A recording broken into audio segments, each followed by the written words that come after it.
Kejadian 14 ayat 17 sampai ke 24. Pertemuan Abram dengan Melkisedek. Setelah Abram kembali dari mengalahkan Kedorlaomer dan para raja yang bersama-sama dengan dia, maka keluarlah Raja Sodom menyongsong dia ke lembah Syawe, yakni lembah raja. Melkisedek, Raja Salem, membawa roti dan anggur. Ia seorang imam Allah yang maha tinggi. Lalu ia memberkati Abram, katanya, "Diberkatilah kiranya Abram oleh Allah yang maha tinggi, pencipta langit dan bumi, dan terpujilah Allah yang maha tinggi, yang telah menyerahkan musuhmu ke tanganmu." Lalu Abram memberikan kepadanya 1/10 dari semuanya. Berkatalah Raja Sodom itu kepada Abram, "Berikanlah kepadaku orang-orang itu, dan ambillah untukmu harta benda itu." Tetapi kata Abram kepada Raja negeri Sodom itu, "Aku bersumpah demi Tuhan, Allah yang maha tinggi, pencipta langit dan bumi, aku tidak akan mengambil apa-apa dari kepunyaanmu itu, sepotong benang atau tali kasut pun tidak, supaya engkau jangan dapat berkata, 'Aku telah membuat Abram menjadi kaya.' Kalau aku, jangan sekali-sekali. Hanya apa yang telah dimakan oleh bujang-bujang ini, dan juga bagian orang-orang yang pergi bersama-sama dengan aku, yakni Aner, Eskol, dan Mamre, biarlah mereka itu mengambil bagiannya masing-masing." Ya, kita mau ngobrolin soal tokoh yang keren ya Pak ya, Bu ya. Kita ngomongin soal Melkisedek ya. Jadi Melkisedek ini ya tokoh yang luar biasa karena bukan cuma dicatat di kitab Perjanjian Lama tapi juga di kitab Perjanjian Baru. Dan saya sebelum mengajak Pak Wijaya dan Bu Silvi sharing soal Melkisedek ya pengen nangkap dulu nih kesan pertama dari Bapak dan Ibu tentang Melkisedek itu apa? Ketika muncul kata Melkisedek yang ada di benak kita itu apa gitu? Kalau saya, Melkisedek di Perjanjian Lama itu seperti Kristus di Perjanjian Baru. Jadi maksudnya bahasanya tadi Kristofani itu gitu. Jadi Melkisedek di Perjanjian Lama itu dia seumpama di Perjanjian Baru pada saat Kristus berperan di Perjanjian Baru itu gitu, dia seperti Kristus. Oke. Kalau Pak Wi apa Pak? Ya, kalau saya Melkisedek itu ketika pertama kali saya mengenal Melkisedek itu dari Perjanjian Baru Pak. Kita lihat dari kitab Ibrani. Jadi ketika saya mengenal Melkisedek itu tak berawal, tak berakhir, tidak punya silsilah. Nah itu saya benar-benar menganggap sosok ini tuh seperti metafora ya, atau peribahasa atau perumpamaan tentang Kristus. Itu dalam bayangan saya waktu itu Pak. Ya itu Pak. Iya. Ya kalau saya tadi pertama jujurnya saya nggak bisa nginget ketika kata Melkisedek pertama kali saya baca di Alkitab. Ya, taunya ketika seingat saya waktu zaman saya belum bertobat bener, nggak pernah dengar juga tuh kata Melkisedek meskipun saya Kristen sejak kecil ya. Nggak punya teman yang namanya Melkisedek, jadi baru tahu ada kata Melkisedek itu ketika saya tertanam di gereja sebelum The Way, ada pendeta namanya Melkisedek gitu ya. Terus ketika saya belajar teologi, saya baru tahu Melkisedek itu siapa. Terus ya tadi ya kesannya jadi wah ini orang luar biasa banget nih berani pakai nama Melkisedek gitu. Yang saya tahu itu bukan namanya dia sebenarnya ya. Dia mungkin ganti nama atau apa gitu ya. Jadi dia memakaikan nama Melkisedek ke dalam nama pribadinya dia. Nah, ternyata setelah kita baca dalami Melkisedek, memang Melkisedek ini orang yang keren ya, luar biasa ya. Dan kata Melkisedek ini ya pertama kali muncul kan di ayat kitab Kejadian 14 Pak ya. Coba kita baca ya ayat yang coba kita baca ayat 17 dulu deh supaya kita bisa dapat frame-nya lengkap ya. Saya baca ayat 17 ayat 18. Setelah Abram kembali dari mengalahkan Kedorlaomer dan para raja-raja yang bersama-sama dengan dia, maka keluarlah Raja Sodom menyongsong dia ke lembah Syawe, yakni lembah raja. Melkisedek, Raja Salem, membawa roti dan anggur, ia seorang imam Allah yang maha tinggi. Nah ini kata Melkisedek pertama kali muncul di ayat ini. Sebelum ayat ini nggak pernah ada kata Melkisedek ya. Dikatakan Melkisedek disebut oleh penulis kitab Kejadian sebagai Raja Salem. Nggak tahu ya, ada yang menafsirkan Raja Salem ini atau berarti kan Raja Salem itu seperti Raja Sodom, berarti ada kota Sodom. Raja Salem ada kota Salem. Nah, ada yang banyak mengatakan Raja Salem atau kota Salem ini adalah Yerusalem zaman dulu, Pak. Entah ini gato-gatoan atau memang benar secara fakta sejarah, ya sebenarnya nggak ada yang bisa memastikan juga gitu ya. Tapi kata Salem di sini kan artinya kan menarik di sini ya. Raja Salem ya. Salem itu kan dari kata shalom kan. Damai ya. Jadi raja dari sebuah kota yang namanya damai. Ya, mungkin Yerusalem juga artinya kan itu ya. Dan Melkisedek ini kalau harafiahnya kan artinya raja kebenaran atau rajaku. Jadi rajaku atau raja kebenaran yang menjadi raja di sebuah kota yang namanya damai. Oh, itu keren banget itu. Dan menariknya di sini, nggak tahu Pak Wijaya pernah perhatikan nggak? Ini posisi Raja Salem atau Melkisedek ini menarik. Karena dia bukan saja berprofesi dengan punya jawatan raja, tapi juga jawatan imam. Karena dikatakan di ayat yang ke-18 tadi, ia seorang imam Allah yang maha tinggi. Ya kan ya? Yang kita tahu, bahkan ketika Israel memiliki raja definitif, yakni misalnya Saul, Tuhan marah ketika Saul mengambil peran sebagai seorang imam. Benar nggak? Betul. Marah kan? Betul. Akhirnya jabatan imam ditarik dan keturunan Saul nggak mewarisi tahta Israel, diberikan kepada Daud gitu kan ya. Baru pada tadi ya, di Yesus ya, jawatan raja dan imam itu diimani oleh orang percaya. Ya. Dari ayat-ayat tadi apa yang menarik ya Pak? Dua ayat ini saja dulu soal kitab Kejadian pasal 14 ini tentang Melkisedek atau Bu Silvi, silakan. Kalau lihat dari ayat 18 kalau aku ya gitu. Kenapa Melkisedek itu dari dulu tuh aku berpahaman dia seperti Kristus di Perjanjian Baru. Erat hubungannya tuh karena kalau Kristus itu kan dia mati bagi kita dengan tubuh dan darahnya, mengorbankan kita mengorbankan dirinya untuk kita manusia gitu. Dan ini Melkisedek di sini dikatakan ada membawa roti dan anggur gitu. Itu yang apa ya? Kalau bukan cocokologi, maksudnya kalau dihubungkan dengan Kristus itu, ya Kristus itu kan melambangkan tubuh dan anggur juga gitu. Roti dan anggur. Nah, dia seorang imam Allah yang maha tinggi. Kalau aku sih lihatnya itu gitu. Kalau Pak Wi ada nggak Pak yang tambahin? Melkisedek ya. Melkisedek itu tentu kita akan bertanya-tanya, apakah dia ini sebuah nama atau sebuah gelar? Nah, para teolog tuh setuju cukup banyak Pak yang sepakat bahwa Melkisedek ini adalah bukan sebuah nama ya Pak. Melkisedek ini adalah sebuah gelar. Seperti di dalam Yosua itu dikatakan Yosua 10 ayat 1a. Nah, saya coba bacakan Pak ya. Ini ada sebuah gelar namanya Adonisedek. Ya, saya bacakan Yosua 10 ayat 1a dan 3 ya. Demikian firman Tuhan, setelah terdengar oleh Adonisedek, Raja Yerusalem, bahwa Yosua dan seterusnya. Nah, terus kemudian di ayat 3-nya, sebab itu atau Adonisedek, Raja Yerusalem, menyuruh orang dan seterusnya. Jadi ini merupakan para teolog sepakat bahwa Melkisedek itu seperti Firaun Pak. Jadi gelar yang diberikan kepada seseorang. Nah, memang kemudian jadi menarik Pak, karena di dalam perjanjian setelah di perjanjian lama itu ada suatu ketentuan yang membedakan fungsi antara raja dan imam. Seorang raja itu kalau kita lihat ya di awalnya sampai akhirnya Daud, di mana Daud orang yang sangat dikasih Allah, itu dia punya keturunannya itu adalah keturunan para raja yang tongkat Israel tidak akan beranjak gitu ya. Artinya terus keturunan Yehudi akan menjadi raja. Nah, tapi di satu sisi mereka membedakan Pak fungsi raja ini dengan fungsi imam. Nah, ini kemudian yang akan jadi timbul masalah. Masalahnya di mana ketika Mesias yang kita percaya itu dalam Kristus itu bagaimana dia menjabat sebagai raja dan sebagai imam.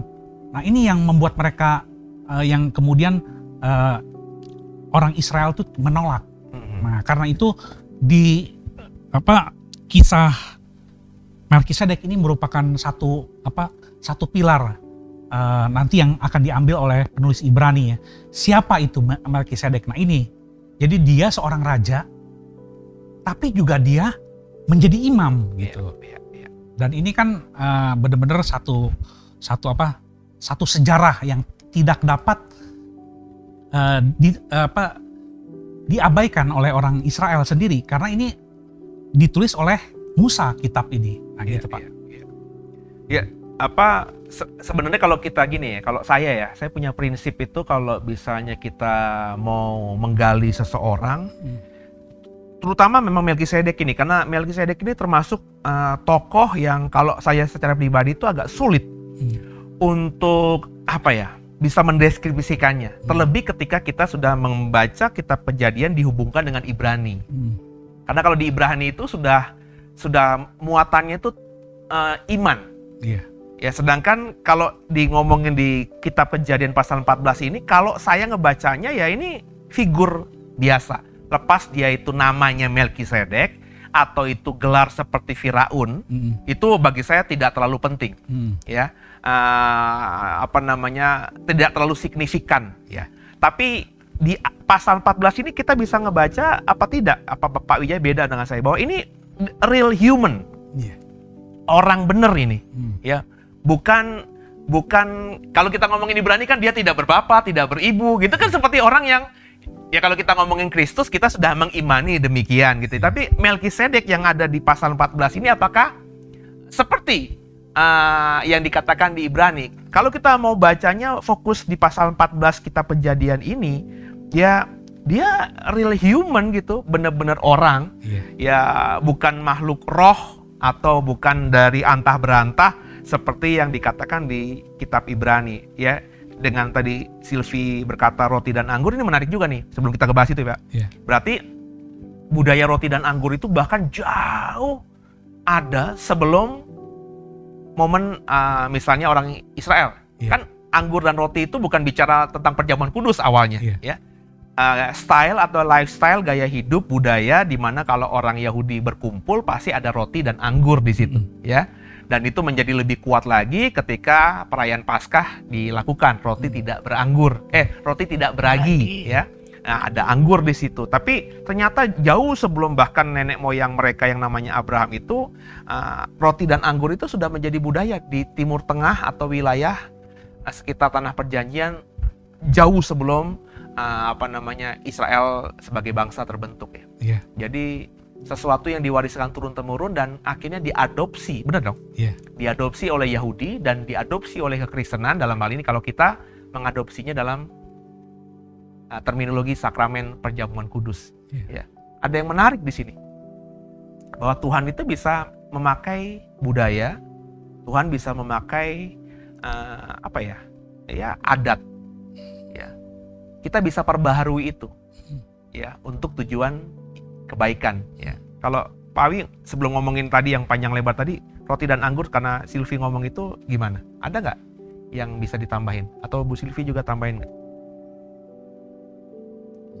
Roti dan anggur.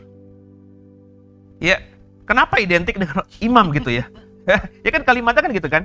Ia membawa roti dan anggur, ia seorang imam Allah yang maha tinggi. Berarti kalau dari orang awam, kita kan coba menyorotnya sebagai orang awam nih ya. Berarti identik saat itu imam itu membawa roti dan anggur, benar gak sih? Iya. Iya kan ya? Dalam ayat ini kan, makanya dia distempeli ya seorang imam Allah yang maha tinggi. Nah, oke, kalau anggur dan roti kita agak kesulitan, coba kita masuk ke imam Allah yang maha tinggi. Ya. Imam Allah yang maha tinggi ini menarik loh Pak. Bu Silvi menarik ini. Kenapa menarik? Karena Melkisedek itu dikatakan ia seorang imam Allah yang maha tinggi.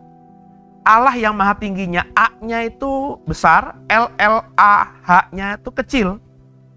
Jadi apakah dia ini imamnya Yahweh atau bukan? Itu menarik. Kenapa menarik? Kalau kita lihat ayat 22-nya. Coba kita lihat ayat 22-nya. Saya baca ya. Ayat 22, Kejadian pasal 14. Tapi kata Abram kepada raja negeri Sodom itu, aku bersumpah demi Tuhan, Allah yang maha tinggi, pencipta langit dan bumi. Tahu bedanya nggak? Melkisedek ya di ayat yang ke-18 ya. Baca, saya lanjutin ayat 19 ya. Melkisedek raja Salem membawa roti dan anggur. Ia seorang imam Allah yang maha tinggi. Lalu ia memberkati Abram, ayat 19, katanya, diberkatilah kiranya Abram oleh Allah yang maha tinggi, pencipta langit dan bumi.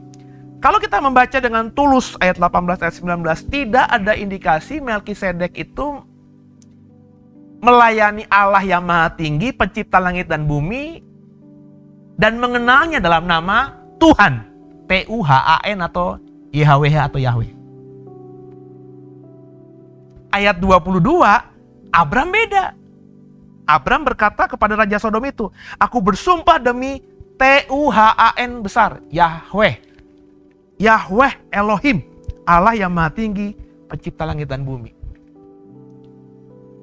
Ini salah satu ayat, Pak, yang ketika saya dalami beberapa tahun yang lalu, akhirnya saya selalu gunakan kalau saya melayani orang bukan Kristen. Orang yang sedang bergumul, orang yang kalau kita layani, ayo kita doakan dalam nama Yesus, terima ya. Ya dia bisa terima-terima, tapi dia kadang-kadang juga, ya udahlah, gue gak enak sama pendetanya nih. Saya selalu mengarahkan orang sejak saya dulu di gereja lama tuh. Kalau saya tahu dia bukan Kristen, saya selalu bilang, coba kamu doa dalam nama Tuhan yang menciptakan langit dan bumi. Tuhan yang maha kuasa. Sebab kalau kita sudah merujuk pada spesifik, kalau cuma doa, ya Tuhan, Tuhan yang mana? Tapi kalau Tuhan yang maha tinggi, pencipta langit dan bumi, meskipun kita nggak perlu sebut namanya, kayaknya Tuhan yang maha tinggi, pencipta langit dan bumi cuma satu dong. Bener nggak? Tapi kalau Tuhan, kaulah Allahku, Allah yang mana nih? Karena banyak orang di sana juga memakai nama Allah dan Tuhan. Tapi kalau Tuhan yang maha tinggi, pencipta langit dan bumi, saya berani hakul yakin meskipun banyak Allah di luar sana, banyak Tuhan di luar sana, tapi yang maha tinggi dan yang menciptakan langit dan bumi cuma satu figur. Iya. Nah ini yang saya pakai untuk melayani orang-orang yang bukan Kristen, yang tidak kenal nama Yesus dan lain sebagainya, supaya mereka, yuk kamu supaya bertemu dengan Tuhan. Dan dalam banyak kesaksian, banyak orang setelah berdoa demikian dijumpai Tuhan yang maha tinggi, pencipta langit dan bumi, tapi yang dia temukan itu, kok mukanya kayak gambarnya kayak gambar-gambar Yesus itu Pak, gitu kan. Ya itu dia, lo doa kepada Tuhan yang maha tinggi, pencipta langit dan bumi, kalau yang datang itu Yesus, berarti Yesus yang menciptakan. Nah itu dalam kesaksian pengalaman saya melayani ada Pak, meskipun tidak banyak yang seperti itu, paling cuma satu ya. Tapi dari situ saya mendapatkan kesan bahwa, oh ini bisa jadi role model kalau saya melayani orang yang pengen bertemu dengan Yesus, tapi mereka belum mengimani Yesus. Ya, nah kalau menurut Pak Wijaya dan Bu Silvi dari tadi Imam Allah yang maha tinggi, pencipta langit dan bumi, ada yang terbersit nggak?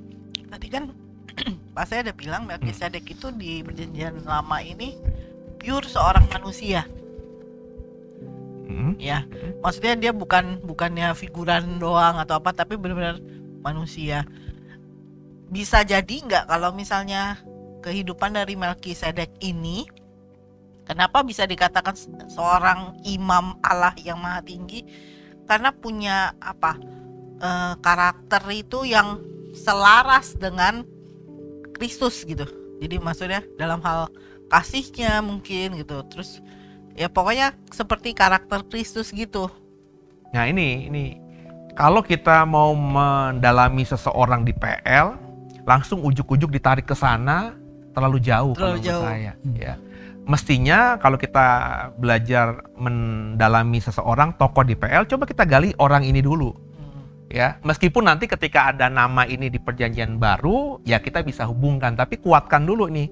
Ya kalau lo ngomongin, ada nggak Melkisedek itu sebagai imam yang maha tinggi punya karakter Kristus? Ya saya yakin ada lah. Semua orang yang baik beragama di luar sana, apakah mereka agama apapun ya, saya berani yakin ya. Orang yang ulama baik kayak apapun, yang punya kasih kayak apapun, apakah dia punya karakter Kristus? Saya yakin ada. Karena Kristus kan memantarkan kasih, ya kan, lemah lembut. Nah itu karakter itu kan karakter yang tidak eksklusif dimiliki hanya orang Kristen saja. Orang di luar sana yang tidak Kristen, yang baik, yang penuh bijaksana pasti memiliki banyak karakter juga itu. Tapi apakah kita bisa bilang, ulama itu punya karakter Kristus? Kan nanti dulu gitu loh. Kalau dia tidak beriman kepada Kristus, dipaksakan begitu ya tadi cocologi tadi gitu ya. Jadi jangan begitu. Nah kalau Melkisedek, tadi yang menarik saya itu tadi ya. Dia kenapa saya yakin dia figur benar? Ya karena bahasa yang digambarkan di dalam kitab Kejadian pasal 14 ketika Abraham memberikan 1/10 persembahan jarahan itu kepada Melkisedek itu sesuatu yang bukan yang kayaknya di awang-awang atau Abraham memberikan persembahan ke mezbah, tapi kepada figur orang. Berarti Melkisedek itu dilihat Abraham dan Abraham sadar siapa dia. Saya bilang tadi di ayat 22 tuh Abraham itu sudah sampai pada iman bahwa Allah yang maha tinggi, pencipta langit dan bumi itu namanya Tuhan. Yahweh, Elohim. Sedangkan Melkisedek tidak. Ya, nggak ada kalimat-kalimat begitu di situ. Tapi Abraham tahu, ya, sadar benar siapa Melkisedek. Meskipun Abraham itu, yang menariknya nih, orang pilihan Tuhan, orang yang terima janji Tuhan, tapi dia bisa memposisikan dia lebih rendah dengan kalau memberikan persepuluhan atau persembahan kepada orang kan, berarti orang yang diberikan itu pasti lebih tinggi dong derajatnya dong, ya. Berarti Abraham bisa sadar bahwa Melkisedek ini ya lebih tinggi derajatnya dibandingkan aku, dan itu menjadi jujur aja. Makanya saya bilang tadi Pak, Melkisedek ini satu figur yang agak unik di dalam Alkitab kita, yang ya kalau kita cuma copy paste dari buku-buku teologi tentang Melkisedek atau dengerin khotbah pendeta-pendeta senior, ya kita akan terbentuk pemahaman itu. Ya Melkisedek itu adalah teofani, gambaran Kristus di perjanjian lama, karena dia tidak berbapa, tidak beribu, dan tidak berkesudahan berdasarkan surat Ibrani. Tapi sebelum ke sana, kan kita harus mendalami dulu kitab Kejadian ini. Dan kalau kita memperhatikan kitab Kejadian 14 ini menarik orang ini, ya. Dia raja tapi sekaligus imam, dan meskipun dia bukan imamnya Yahweh, tapi Abraham yang menyembah Yahweh itu memberikan persepuluhan kepada Melkisedek. Kalau Pak Wi ada pemikiran nggak? Nggak apa-apa loh Pak kalau beda ya Pak. Iya. Yang pertama gini Pak, apakah sosok Melkisedek ini sungguh ada? Nah, kalau saya pelajarin, dia memang seorang raja Pak, dan disebutkan di mana dia memerintah gitu ya. Di sini disebutkan, kalau kita lihat di ayat sebelumnya, di ayat 9 tuh dikatakan bahwa ada yang namanya Raja Sodom itu menyambut si Abraham ini ketika dia selesai berperang. Itu di lembah yang disebut dengan lembah Syawe. Nah, lembah Syawe ini adalah suatu daerah Pak, yang kemudian yang kita tahu bahwa dia merupakan sebutan lainnya sebagai Salem. Nah, yang merupakan cikal bakal dari Yerusalem. Nanti kita bisa bahas kenapa dia bisa bermetamorfosis jadi namanya Yerusalem. Nah, berarti di sini udah memenuhi syarat Pak, bahwa yang pertama dia memang sosoknya raja. Raja di mana dia memerintah, yaitu Salem, yang cikal bakal dari Yerusalem. Terus yang kedua gini Pak. Yang kedua, beberapa teolog juga saya baca Pak dari ini, kenapa kok setelah si Abraham mengarahkan aliansi Kedorlaomer, ini juga menarik Pak, bagaimana Abraham dengan 318 orang yang terlatih, itu dia bisa mengalahkan raja-raja hebat, aliansi Kedorlaomer ini. Kita tahu aliansi Kedorlaomer ini, atau Raja Kedorlaomer ini bukan raja kaleng-kaleng Pak. Dia sebelum membantai lima raja itu, dia sudah mengalahkan tujuh orang yang kalau kita lihat nanti akan sejarahnya itu menjadi musuh bebuyutannya Israel.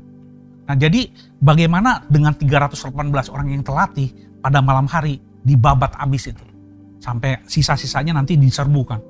Nah, di sini yang saya mau katakan gini Pak, bahwa Melkisedek adalah sosok figur seorang manusia.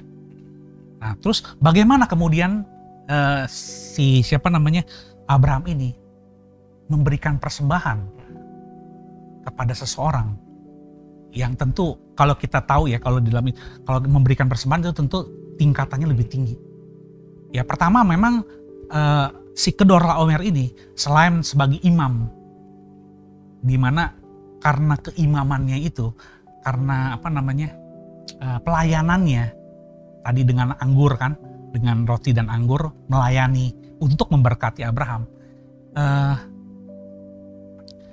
Dia tuh memberikan persepuluhannya. Tapi di satu sisi juga bahwa si Abraham tahu kepada siapa dia memberi selain kepada imam. Jadi kelihatannya nih si Abraham ini Pak juga memberikan kepada seseorang yang memerintah atau raja. Dan bukan tidak mungkin bahwa Abraham itu berada di dalam wilayah kekuasaannya si Raja Salem ini, si Melkisedek ini. Nah terus kemudian tadi Pak, ini yang pertama ya Pak. Bahwa memang itu figur asli, maksudnya figur manusia sesungguhnya. Terus yang kedua juga menariknya di tadi yang kedua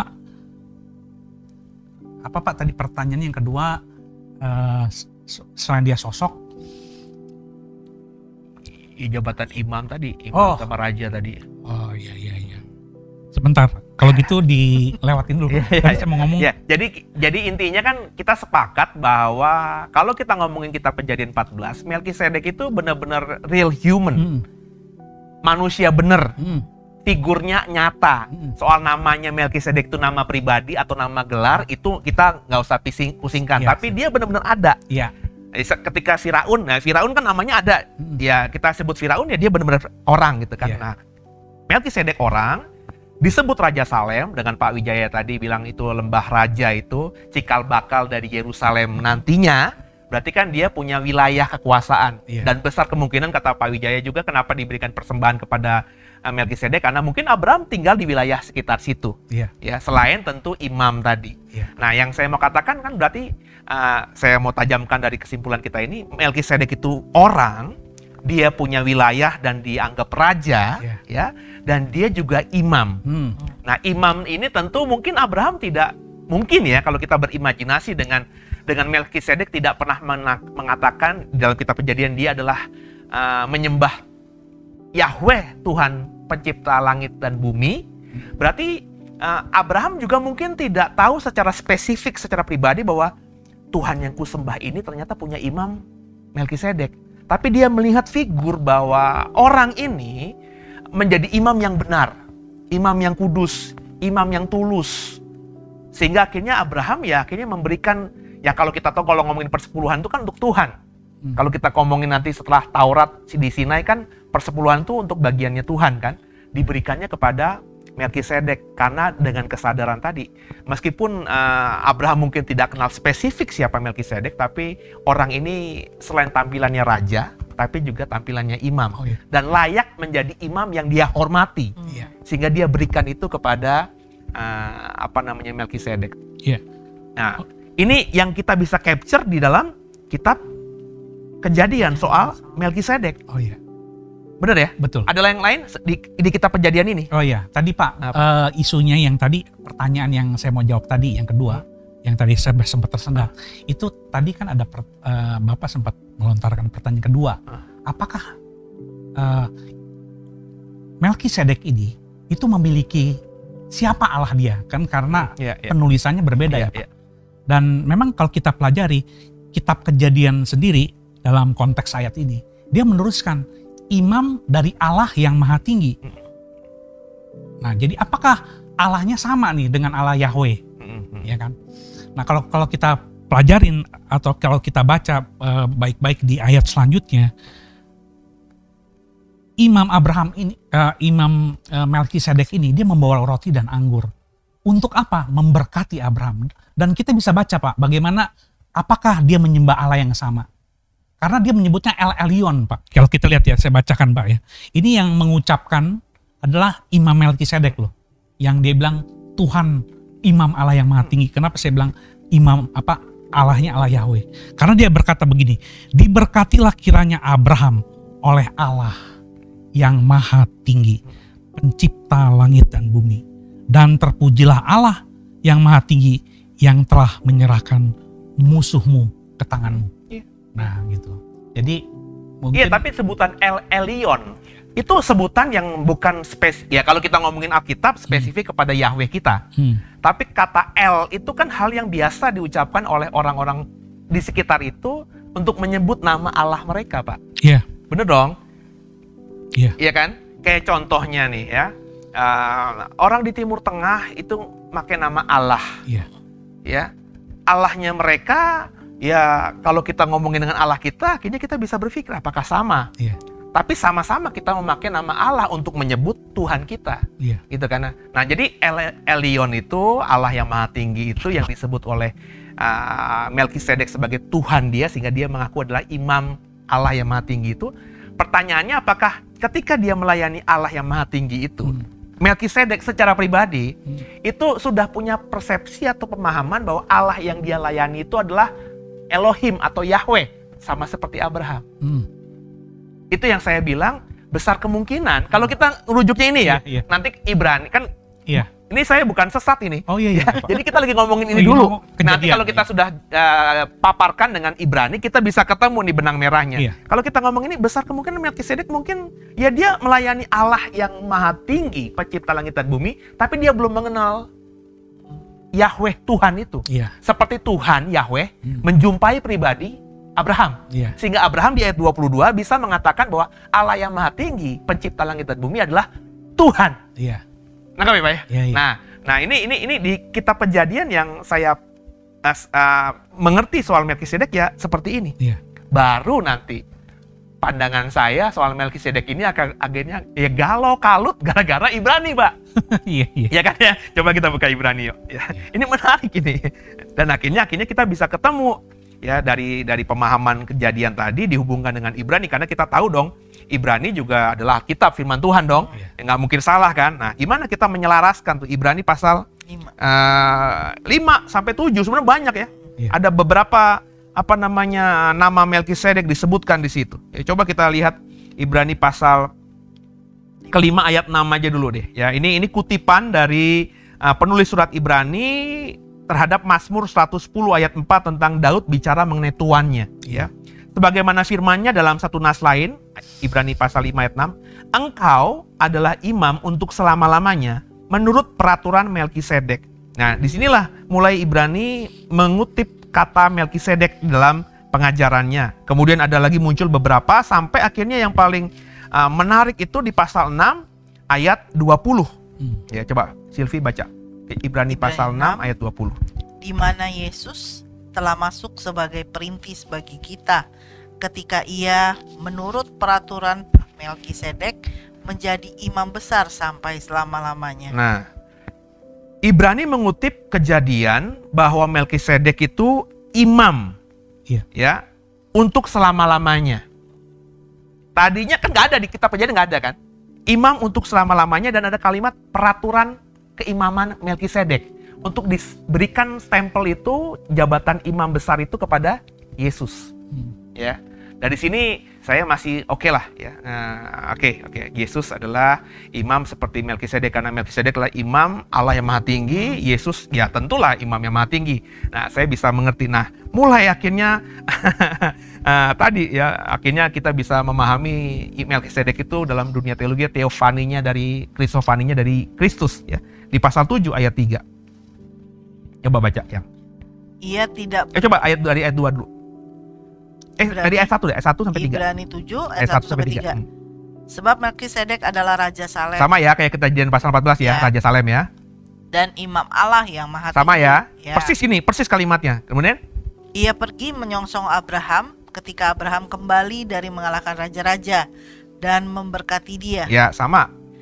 Ayat 2-nya, kepadanya pun Abraham memberikan 1/10 dari semuanya. Menurut arti namanya, Melkisedek adalah pertama-tama Raja Kebenaran dan juga Raja Salem, yaitu Raja Damai Sejahtera. Ya, Salem, Raja Kota Salem, artinya Damai Sejahtera, Raja Damai Sejahtera. Nggak beda dengan apa yang kita baca, yang kita simpulkan tadi di Kejadian 14. Nah, ayat 3 nih. Ia tidak berbapa, tidak beribu, tidak bersilsilah, harinya tidak berawal, dan hidupnya tidak berkesudahan. Dan karena ia dijadikan sama dengan anak Allah, ia tetap menjadi imam sampai selama-lamanya. Nah, ini nih, ketika ayat ini nih, jujur aja, kan tadi kan kalau saya pakai dimensi perasaan hati dan pikiran logika yang sehat, oh ya Melkisedek manusia biasa. Manusia biasa punya bapak ibu dong. Manusia biasa pasti mati juga dong. Tiba-tiba penulis Ibrani mengatakan ia tidak berbapa, tidak beribu, tidak bersisilah, harinya tidak berawal, hidupnya tidak berkesudahan. Dan karena ia dijadikan sama dengan anak Allah, ia tetap menjadi imam sampai selama-lamanya. Ini merujuk pada Melkisedek loh, bukan pada Yesus loh. Ayat ini loh. Nah itu gimana tuh? Iya. Pak Wia punya pandangan sebelum nanti saya mengutarakan pandangan saya. Ada Pak pandangannya. Pandangannya boleh tolong dibacain nggak itu? Di mana? Oh ya. Ini jadi gini Pak. Ini saya setelah mempelajari ya tentang Melkisedek ini. Melkisedek ini yang tadi Pak, ketika dihadapkan kepada Yesus, kenapa Yesus dianggap menurut peraturan Melkisedek? Nah ini kita harus mengerti dulu bahwa di zaman atau di dalam kebudayaan Yahudi, orang yang menjadi imam itu harus dalam garis keturunan Harun. Iya. Seperti yang ada di ayat 4 dan seterusnya soal Imam Eli. Itu jadi masalah karena kenapa? Yesus bukan dari keturunan suku Lewi. Dia dari suku Yehuda dan tidak pernah disebutkan oleh Musa tentang keturunan imam itu dari suku Yehuda. Nah, itu jelas ya. Jadi kenapa sebut Yesus itu sebagai seorang imam. Nah, terus kemudian tadi yang isu kedua apa Pak? Ia tidak bersilsilah, tidak berayah dan beribu ya, begitu ya? Tidak berbapa dan tidak beribu. Nah gini, kalau kita lihat dalam budaya Yahudi Pak ya, ketika seseorang, maksudnya ketika umat mengangkat seseorang, contoh seorang imam tentunya ya, di sini karena bicara tentang imam, maka orang ini yang diangkat imam besar itu akan dilihat silsilahnya Pak, bapaknya, ibunya, bener gak garis keturunannya itu dari suku Lewi. Nah ini yang disebut, sedangkan siapa itu Melkisedek? Ini dibandingkan, Melkisedek tidak dicatat loh. Dia bapaknya siapa, ibunya siapa, kita tidak pernah menemukan. Dan itu menjadi berbeda dengan pemikirannya orang Yahudi. Gitu ya Pak. Kenapa? Karena menurut orang Yahudi, kalau kamu mau jadi imam besar, kamu harus ada silsilahnya. Makanya dia dalam kitab Ibrani, tuh lihat Melkisedek, dia tidak berbapa, tidak beribu. Nah itu tadi. Tidak. Ntar dulu. Sekarang pertanyaan saya secara pribadi nih, kalau saya kritisi omongan Bapak. Kalau Bapak tadi bilang di Kejadian 14 Melkisedek adalah manusia benar, apakah dia punya bapak, punya ibu? Pasti. Punya kan? Pasti. Nah berarti apa yang kita simpulkan dari Ibrani ini? Ibrani ini mengambil capture Melkisedek untuk disandingkan dengan Kristus yang diimani punya posisi jabatan imam. Karena Yesus itu bukan keturunan Harun, maka dicarilah. Ya kalau kita ngomong betul, dicarilah oleh penulis Ibrani dan para rasul, imam-imam gereja mula-mula ini, disandingkan apa nih? Faktanya nggak bisa, Yesus itu imam karena bukan keturunan Harun. Seperti kalau kita baca ayat bawahnya, Imam Eli itu keturunan Harun. Oh ada, di perjanjian lama tuh satu imam Allah yang maha tinggi, pencipta langit dan bumi, yang bukan, sebenarnya memang nggak mungkin disandingkan dengan Harun. Karena Harun kan lahir kemudian, ya kan ya. Nah, tapi ada figur Melkisedek ini. Tapi bukan berarti akhirnya seperti kebanyakan orang Kristen di luar sana yang memahami bahwa Melkisedek itu ya Kristus. Nangkep nggak? Melkisedek itu ya nggak ujuk-ujuk tiba-tiba jadi imam muncul seketika. Itu kan yang dipahami orang di luar sana Pak soal Melkisedek. Wah ini makhluk, ini manusia roh yang luar biasa nih. Kalau bagi saya Melkisedek ya kalau kita ngomongin Kejadian 14 tuh manusia bener. Cuma karena memang budayanya mungkin tidak mencatat nama bapak ibunya saat itu ya, nggak penting banget gitu ya. Tidak tercover, dan untuk mendukung iman gereja mula-mula terhadap Yesus adalah imam yang maha besar, imam Allah yang maha tinggi, maka dicarilah kok ini Melkisedek. Kalau menurut saya begitu, dan andai kata kita jujur begitu pun nggak ada yang salah kok.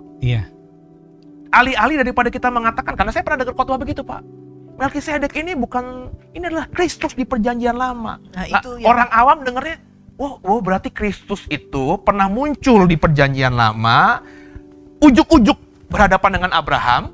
Abraham sembah, kasih persepuluhan, terus tiba-tiba Kristus yang dalam wujud Melkisedek ngilang lagi. Itu kan yang dipahami orang, Pak. Betul. Nah, ini yang mesti harusnya kalau kita ya kadang-kadang kita gitu, kita takut untuk menerima sesuatu yang kayaknya nggak mendukung. Padahal menurut saya itu yang realita dan harus disampaikan. Ada beda nggak? Ini Pak, saya mau tambahin aja. Ini makanya disebutkan, Bu. Yesus, ini kan kalau kita bicara, kita sandingkan dengan Yesus. Yesus itu menjadi imam menurut peraturan Melkisedek. Kenapa menurut peraturan Melkisedek? Kenapa bukan menurut peraturan Harun yang ada harus? Kalau menurut peraturan Harun kan dia maunya seperti peraturan Harun kan. Maka dibandingkan dengan Melkisedek. Siapa itu Melkisedek? Itu Melkisedek itu leluhur daripada Lewi. Itu bahkan memberikan kepada Melkisedek ini sebuah persembahan. Bayangkan ya, Lewi itu menerima persembahan dari para umat. Nah, leluhur daripada Lewi ini memberikan persembahan kepada Melkisedek. Iya, berarti Melki lebih tinggi dong. Berarti Melki lebih tinggi. Jadi kalau Yesus Kristus itu dijadikan imam dalam peraturan Melkisedek, sebenarnya peraturan kamu tuh nggak ada apa-apanya. Gitu. Kira-kira gitu ya Pak. Nah itu yang makanya berkali-kali saya mengatakan bahwa penting kita melihat konteks. Jadi kalau si Ibu Silvi tadi kan langsung bilang Melkisedek itu Kristofani karena langsung otaknya di Ibrani 7 ini. Padahal kalau ngomongin Ibrani 5, 6, 7 itu yang menjadi fokus dari penulis surat Ibrani adalah Kristusnya, bukan Melkisedeknya. Melkisedeknya yang benar-benar penulis kitab yang mau fokus ngomongin Melkisedek jadi kitab Kejadian. Benar nggak Pak? Benar. Nah akhirnya ketika fokusnya kepada Kristus dan Kristus sudah diimani adalah imam besar kita, nah dicarilah ya dia bukan keturunan Harun. Apa kata dunia nanti? Imam itu harus keturunan Harun. Nah, ternyata di perjanjian lama ada Melkisedek dan akhirnya ya bukan gato-gatoan tapi memang akhirnya di metafora tadi ya oke. Berarti Kristus itu adalah imam besar menurut peraturan Melkisedek yang dimana Pak Abi tadi jelaskan, Alkitab juga jelaskan bahwa Melkisedek ini yang bukan keturunan Abraham tapi Lewi yang terima persepuluhan dari orang Israel sebagai wujud cinta mereka kepada Tuhan. Nenek moyang Lewi yang notabene Abraham itu bahkan memberikan kepada ini orang yang antah berantah ini. Ya, Kristus juga seperti itu ya, memang bukan imam tapi dia karena ngikutin peraturan Melkisedek ya dia imam besar kita yang harus kita hormati. Nah, ini kalau semua Alkitab dibaca begini itu enak. Tapi problemnya saya bilang kita tuh mungkin karena orang timur ya. Ya kayak Bapak kemarin saya khotbah hari Minggu kan soal Yohanes Pembaptis. Nggak tahu Bapak pernah ngebayangin nggak Yohanes Pembaptis pernah meragukan Yesus? Mungkin udah pernah kita baca. Tapi itu disembunyikan secara nggak langsung karena orang timur, apalagi kita dipengaruhi oleh, maafkan saya, budaya Islam yang kuat. Kristen kan masuk di Indonesia setelah Islam. Ya, di Islam itu kan memang semua orang hebat yang ada di kitab suci mereka kan ditampilkan memang yang excellent, yang sempurna. Sehingga kita mungkin timbul dengan budaya akhirnya ya pokoknya kalau nabi, kalau orang suci, orang kudus itu pokoknya yang keren-keren semuanya.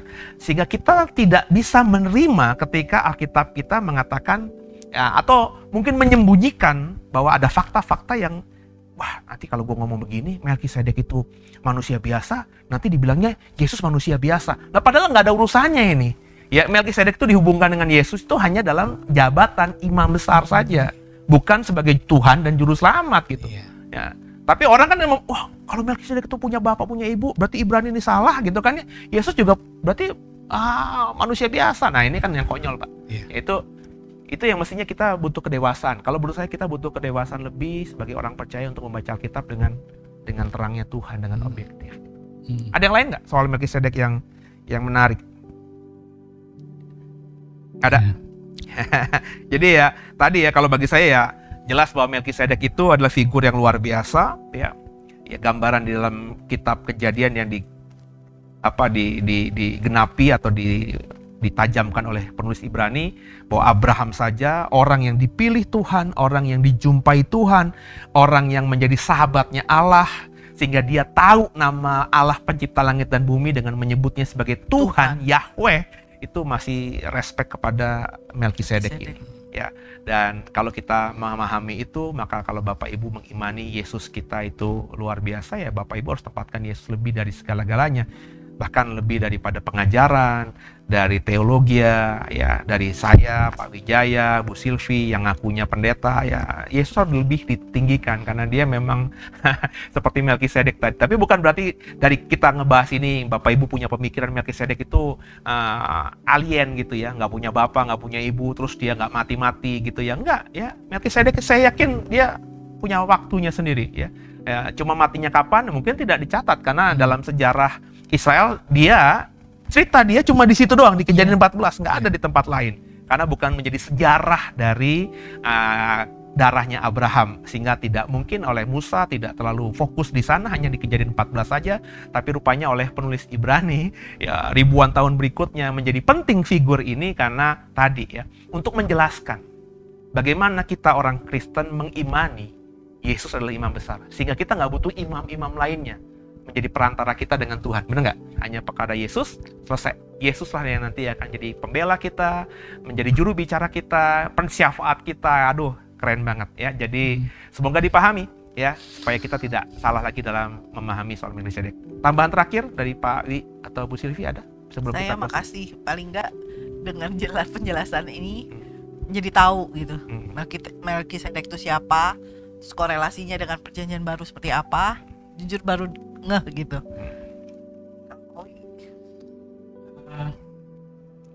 Melkisedek. Saya tambahkan. Boleh Pak. Di Melkisedek itu Raja Salem. Kenapa nanti kita percaya atau dalam banyak para scholars Pak ya, para sarjana yang menekuni Alkitab percaya bahwa Salem ini cikal bakal dari Yerusalem. Ya. Kenapa bisa bermetamorfosis atau berubah namanya menjadi Yerusalem? Nah, banyak para rabi ini itu percaya bahwa kata Yerusalem itu berasal dari awalnya Pak dengan Jehovah Jireh Pak. Cuma diambil Jireh dan Salem. Jadi Jehovah Jireh kan Allah yang mencukupkan ya. Dan jadi ditambah Jireh dan Salem, kemudian bermetamorfosis jadi Yerusalem, kemudian akhirnya menjadi Yerusalem. Nah itu kenapa dia bisa berubah dari Salem menjadi Yerusalem, ya, gitu. Itu cikal bakalnya, dan itu yang mengatakan ini adalah para rabi. Jadi yang memang punya adat atau budaya yang mereka sendiri jelaskan. Kira-kira gitu Pak. Ya kalau itu sih sebenarnya sih pakai logika sederhana aja bisa dipahami bahwa Raja Salem itu berkembang menjadi Yerusalem. Kenapa? Karena kalau kita bicara konteks cerita di Kejadian 14 tadi soal Sodom, soal Salem ya, lembah raja, itu kan memang wilayah atau Abraham berada atau Lot berada kan wilayahnya di sekitar ya Yerusalem sekarang ini, di wilayah tanah perjanjian. Jadi ketika dikatakan Yerusalem atau Salem itu kemudian bermetamorfosis menjadi Yerusalem, ya sesuatu yang menarik ya, karena saya percaya karena unsur katanya aja sama ya. Karena nggak ada kota lain di dalam perjanjian lama dan perjanjian baru yang menyerupai kata Salem tadi ya, selain Yerusalem yang kita tahu menjadi kotanya Daud gitu kan ya. Oke, gitu ya. Oke, kalau begitu terima kasih buat kebersamaan di Bible Talk pada hari ini. Semoga jadi berkat buat semuanya. Saya Pase. Saya Silvi. Saya Wijaya. Tuhan Yesus memberkati semuanya. Haleluya.